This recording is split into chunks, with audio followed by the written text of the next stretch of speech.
Hello everyone, Danasa here with ActionVFX. In today's video, we are going to learn how to do water blast compositing in the Foundry's Nuke. This tutorial will be more introductory level on learning the basics of compositing, and we will be using our water blast stock footage from our water blasts collection. If you want to learn the absolute introduction to Nuke, you can check out our intro to Nuke tutorial link on the description below. Anyway, without further ado, let's begin. Okay, so this is what we are going to do.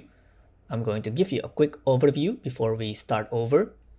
So here, of course, we have our final render at the bottom, and we have our merge node here that is merging an element, which is our water blast, and the backplate, which is our backplate.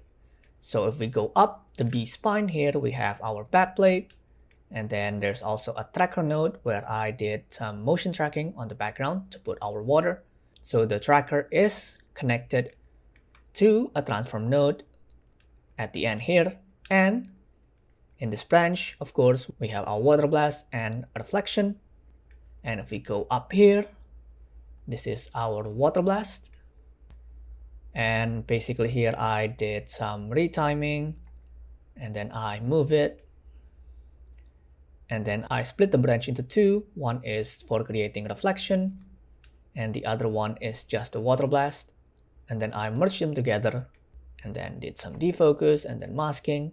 And then of course we have the motion track transform here to help our water blast to track into the shot, and then it's merged into the plate. So let's begin our compositing. So I want to select these two here, our water blast and our backplate. Copy it, and then let's move to a space here, paste it, and then we also want to move our viewer to there. So now we can begin our compositing. Okay, so here we have our backplate and also our water blast element. So the first thing we want to do before we start with our compositing is to set up the project settings. So press S to bring our project settings. Let's scroll down, and here we want to make sure we have our project settings set up correctly, which I have already done from the previous project. So here I have my frame range from 0 to 75, and I have my frame rate, which is 23.976 or around 24 frames per second, which is the same as the frame rate of our backplate here. And then also the size format, we have 1920 by 1080, also just like our backplate. So let's close this and start compositing. So the first thing to do in our compositing process is to figure out the main premise of the shot and then iron out the details. So the main premise or the main spine of this project is we want to have the water on top of our backplate. So let's first establish that. Press M to bring a merge node, and then drag the merge node to between our viewer and our backplate, and then set this A input to our water blast. So now if we go here, we will see that our water blast, which is on the A input, is on top or over the B input, which is the backplate. So here I don't like seeing this kind of diagonal streamline. So what I like to do is hold Control and then click here and drag it.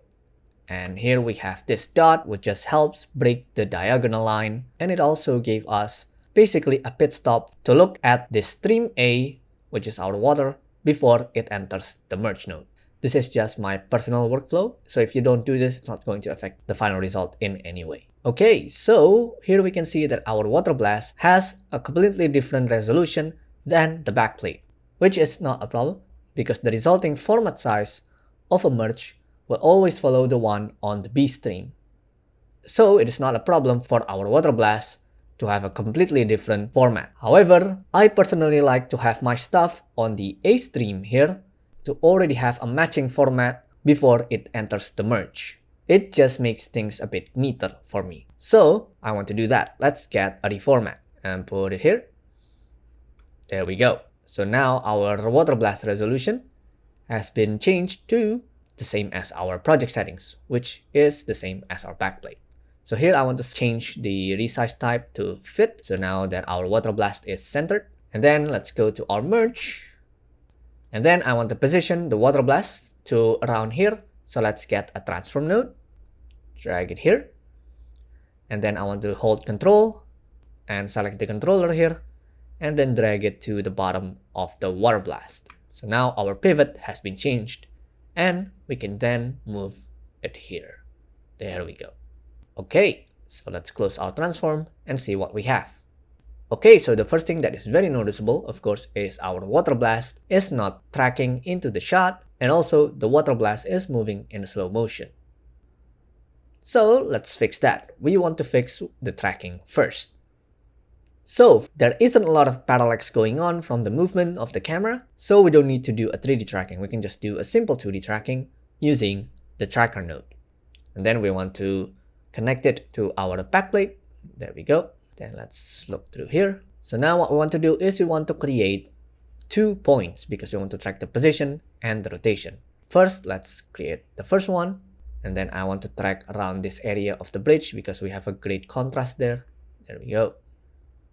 And then I want to create another one. And then I want to put it on that black dot on the background. There we go. And then here we have our track 1 and track 2 on our tracker panel. And we want to turn on the T for translate and also R for rotation, because we want to track both of those properties. So hold them and start tracking forward and then backwards. And there we go. We have 2 trackers that are tracking our shot. So in the tracker panel, what you can do is you can go to here to our transform panel, and we can set a reference frame for the tracker. However, for this shot, the camera movement is quite minuscule, so having an exact reference frame wouldn't matter as much. So I just left it as it is. So now that we have our point tracks, let's convert this into animated transform data. So with those 2 selected, let's go here. On export, we have so many options. And we want to choose the transform match move. We have 2. We have transform match move and transform match move baked. The transform match move will create a transform node with its animation directly linked to the 2 points that we have on this node. Whereas the transform match move baked, it will create a transform node with its animation baked into the node itself, so it's not connected. You can use either one, but I want to use the one that is not baked. So click and create. And here we have our transform with animation that is directly connected to the tracker. So whatever we are doing to these 2 trackers, it will update the position on this transform match move. So let's input it to our water blast and go back here to our merge node and see what we have so far. Perfect. Our water is now following the shot. Okay, so the next thing we're going to do is fix the timing of our water blast. So the reason why our water blast is moving really slow compared to the plate is because we have our project settings set up to 23.9 or around 24 frames per second. Whereas our water blast, if we check the metadata here, you will see that our water blast is moving at around 59 frames per second or around 60 frames per second. And Nuke doesn't automatically interpolate our water blast. So because it has around 60 frames per second running on around a 24 frames per second playback, our water blast is now moving at a slower rate, or to be exact, around 2.5 slower than it should be. That is because 60 divided by 24 is 2.5. So let's speed up our water blast to fit our project. And we will do that using a node called Kronos. So let's drag our Kronos here. So Kronos is a retiming node available for Nuke X and Nuke Studio. So in our Kronos, let's make sure we have our input range the same as our read node for the water blast. So let's go in here and get the final frame from the read node. There we go. And then for the output speed, we want to put in the number that I mentioned, which is 2.5. And now we have made our 60 frames per second footage to play back in our 24 frames per second project. However, the actual water blast itself was actually shot in 96 frames per second, but delivered on a 60 frames per second file. So right now, it is still slower than its real-life speed.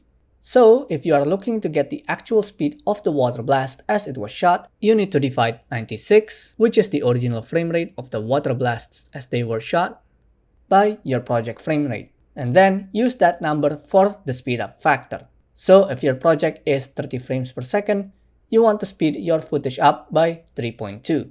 And if you have 24 frames per second, like what we have here, you want to go with 4. However, for this tutorial, I already like where we had with 2.5, but maybe just a little bit faster. So I'll go with something like 2.7. Great! Now, because our water is shot in high frame rate, we don't have a lot of motion blur. So let's add motion blur. So to do that, we want to first consult to the backplate and look at the motion blur of the real water that we have here. So here we can see what our motion blur looks like. That's quite a lot of motion blur, but not too much. Okay, so let's go back to our water here and then go to the shutter and then add shutter samples to 10, and then our shutter time, let's set it to 2. There we go. So now we have motion blur on our water. So we have fixed the timing and the tracking. Let's start developing the look of the water. The first thing I want to do is to add reflection at the bottom. So let's expand our script a little bit more so we can add more stuff. Okay, so now what I want to do is I want to add a dot below our transform here. So Control, click, and then let's create a transform again and then connect it to our dot. So in this node branch, we will develop our reflection and then we will comp it back into the main stream. Let's look at our transform number 3 here. And then we're gonna hold Control again on the controller and put it at the bottom of our water. And then we're gonna go to Scale and we are going to click this 2 symbol to separate the width and the height. And then we want to set -1 on the height. Boom. So now we have our water blast being flipped. So this will be our reflection. So then let's add some reflection blur to our water here. Let's get a node called directional blur or dir blur. Drag it here. There we go. And then we are going to set the blur type to linear and the blur angle to 180. There we go. And then let's set the blur length. And we have this really cool directional blur. Great. So now what we want to do next is we want to add some noise displacement on our reflection, because if we see on our plate here, we see on here how the bridge has this ripple noise on its reflection. So we want to do the same thing to our water blast. So let's go back here. To do displacement or distortion in Nuke, we will need a node called IDistort. And let's drag it here. There we go. So if you use After Effects, you know that in order to do a displacement effects, the effects need to have a reference layer to drive what the distortion look like. IDistort is similar, but it needs our reference in a form of UV channel that is embedded on the input stream. And we currently don't have a UV channel on our stream. We currently only have red, green, blue, and alpha, or RGBA. So we want to create a noise map and then add it as a new channel on the stream. So let's create the noise. Press tab, bring the noise node, look through it here. So let's play around with our noise here. So let's play with our size. Again, click number 2 here. And we have our X and Y size being separated. We're gonna change this to 300 and the Y to 13. There we go. And then we want to create some animation on the noise. So we want to animate the Z. So let's go to the first frame, which is frame 0. And then on here, we're going to right click and set key. So now we added a keyframe to the timeline, which you can see on the dope sheet here. And then let's go to the final frame, which is frame 75. And let's say change the Z to 3. And it will add another keyframe. So now our noise is animating. So we have our noise. Let's convert this into a UV channel on the stream. So to do that, we will use a node called copy. Let's drag it here and then set the A to the noise. There we go. So let's look at the copy here. So what copy does is it transfers a channel from the A input to the B input. Okay, so IDistort needs UV channel, which is a coordinate channel represented by U for horizontal and V for vertical. And because our noise only consists of RGBA color channels, we're gonna convert one of them to UV. And since our noise is black and white, we can just pick any color. Let's say red. And then we are going to change it to a brand new channel. Let's call it noise map. So because we want this noise map to drive the distortion horizontally, let's designate our noise map to the U channel of the UV. So press dot and U. Okay, create a new layer. There we go. So now we have our noise map as a channel. And then let's go to IDistort here. Let's look for our water blast. There we go. Click here. And on this UV channel of our IDistort, let's select our noise map. There we go. And then on the UV scale, we are going to increase it really big. So now our water blast is being distorted horizontally. If we set the noise map as noise.v, it would distort vertically. So now we have our reflection. Let's finally merge this with the main water blast, which is this. So let's press M to bring our merge. Bring it here. And then we want to put the A to the reflection. So let's look here. And this is what we have. Now we are currently having our reflection, which is A, on top of our water blast, which is the B, which I don't want. I want the reflection to be at the bottom of the water blast. So we can do that by just switching the A and the B input by just pressing Shift X. Or, let's undo. Instead of over, we want to change it to the opposite of over, which is under. So now, it's not very noticeable here because of the nature of the elements. Now I have the A under the B. So now the reflection is the one at the bottom without switching the input. So now let's look at our main merge here. And let's zoom in a little bit. So here, I want to move the reflection to the top just a nudge. There we go, to close that dark gap that we had earlier. And then let's make the reflection to be a bit more faint. So reduce the opacity, and we can actually do that by going to the merge and reduce the mix. Or you can get a multiply node.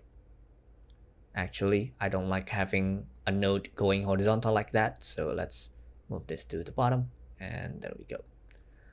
And then let's reduce the value, and we have our reflection. So let's play and see what we have.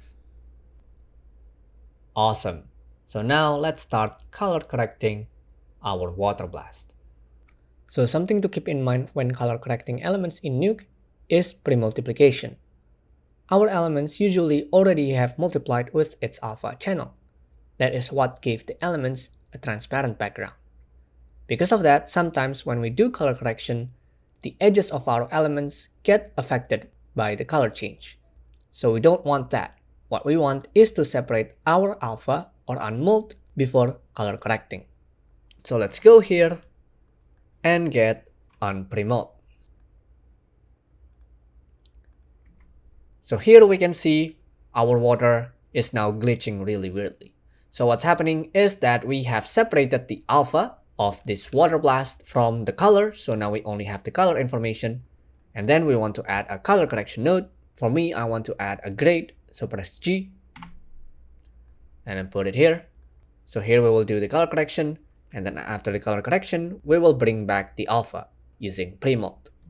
So it is actually best to test this with a solid CG render because it has more clear alpha edges to demonstrate this concept. But it is always a good habit to do this on Premult and Premult when doing color correction. So that way, when we color correct here, we will not affect the edges of the elements. So here to do our color correction, let's go to our final merge. And here let's start color correcting. So our footage here is a bit blown out, which may be difficult to do color correction in. So let's reduce the gamma, and then let's bring the f-stop. There we go. So changing this gamma and f-stop will not affect the final shot in any way. This is just for preview while we're compositing. Now we want to start color correcting. So here we can see that the real water splashes is very bright and our water splash is not bright. So I want to go to the white point and go to the left. There we go. So here I want to make the water splash a bit bluish, just like this water, but not too blue. So to play around with the red, green, and blue, I'm gonna go to this circle here and hold Control and click. And we will have this color swatch. So I will turn this a bit blue. Okay. And you can also go to these boxes here using the arrow on your keyboard and just manually dial in your number. Okay, let's play our footage. Okay, pretty good. So let's normalize our gamma and our f-stop again. So the next thing we are going to do is we want to add a bit of camera blur on our water blast. And if we watch our backplate, so let's look at the backplate, and we scrub through, we will see that the shot is getting blurry as time goes. So we want to mimic that. Let's animate a blur on our water blast. So let's go back to this merge here. And let's get a defocus node. Okay. And then let's put it here. And then we want to do some organizing. So on our defocus, let's do some animation. I'm gonna go to around frame 30, which is when it's not too blurry, and go to the defocus and right click, set key. And then we're gonna go to, say, frame here when it's a bit more blurry. And we're gonna increase it to 2. There we go. So now we have the blurriness animated. Okay, so the next thing we want to do is I want to play around with the reflection again for a little bit. So here we see that reflection on this bridge is very opaque. So let's mimic that. We actually have our reflection a bit too soft. So let's increase. There we go. And then we also want to mask out the edges for our reflection a little bit here around this area. So let's mask that out. So let's get the RotoNode and drag it here. And we want to draw around that area that we want to cut out. So one thing to keep in mind when you are creating a mask on the RotoNode is that you created a keyframe automatically. So if you go to another frame and you accidentally move it, it would animate. So we want to make sure to remember which frame that you draw your mask on. Or you can just delete the key and we no longer have the key. But of course, when we move it again, it would create another one. So just keep that in mind. Okay, so now we have created a mask on the RotoNode. Let's connect it to our stream. So press M and bring our merge here. There we go. And connect it to our roto. And we have this dark blotch because what we did is just we select the shape that we just created and just over it on our stream, which is not what we want to do. What we want is to switch this to mask. However, when we switch it to mask, what happened is the roto mask that we just created is actually isolating that area instead of excluding it. So to invert our mask, we can just use a stencil instead of mask, or keep the mask and get an invert node. And then put it in between the roto node and the merge mask. There we go. Now let's fix our mask a little bit. Another thing about the RotoNode in Nuke is that we can pull a feather at the edge there. There we go. Now we have feather on our mask.